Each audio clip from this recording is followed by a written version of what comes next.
வணக்கம் Vijay. Trust in the team. This is a common topic that comes in when it comes to coaching leaders. So I had an example of a leader coming in and said that there is something which I cannot point my finger to, but something is missing in the team. The trust is missing. And he was asking my help to see what is it, what is that he is not doing okay, and what is happening in the team dynamics. So this is when I had an opportunity to observe this person in close quarters in their meetings. And what I found is that a couple of their team members, they were exhibiting something like, for example, one person was speaking all the right things, saying that, we need to do this for the organization, people are important, this, that, and all the right things.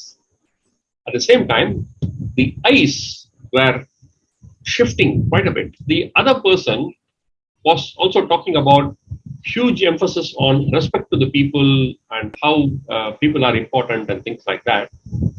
But when this person was communicating, the lips was actually not being symmetrical. For example, if you try to smile, one half of the face gives a smile, the other one lifts upwards, like the contempt. So that was coming in.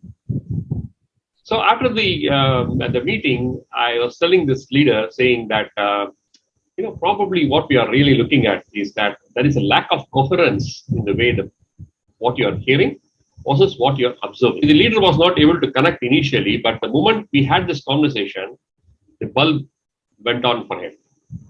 And he started working on being more self-aware and building the ability to read multiple signals when the person is communicating. Now, this basically led me to a Kural, a fantastic Kural. This is coming under the Adhikaram called as Kuda Natkul. I'm looking at Kural number 826, and it goes like this. Nattar pol nallavai sollinum ottar sol ollai unarapadum.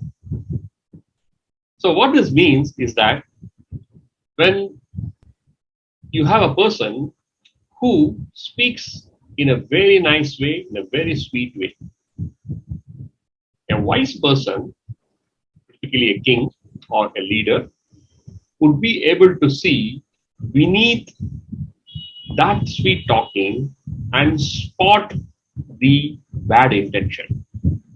Oliver says that this is a quality that a leader should have, to be very wise, to see whom to deal with, whom to trust, and whom not to trust.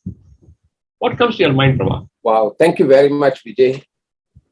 While listening to you, you brought me perhaps 30 years ago when I was a young military officer, where attention to the environment is so important for our survival.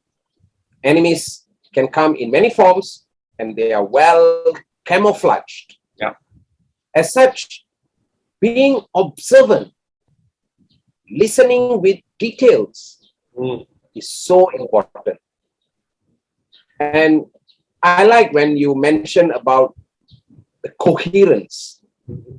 I think a good leader must always look at the coherence between thoughts, words, and deeds, and the consistency of doing it.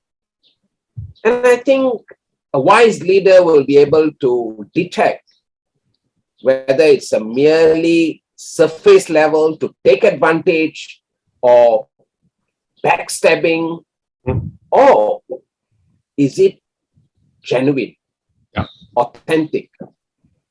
Listening to the Kural, I believe Valluvar, as always, reminding all of us to pay attention and make sure the surface level friendliness, if I may call it, don't allow them to take advantage of us.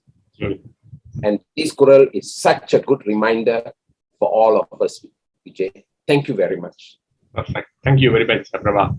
The key words that came in is about camouflage, coherence, consistency, and deep listening. Thank you for sharing, Prabha.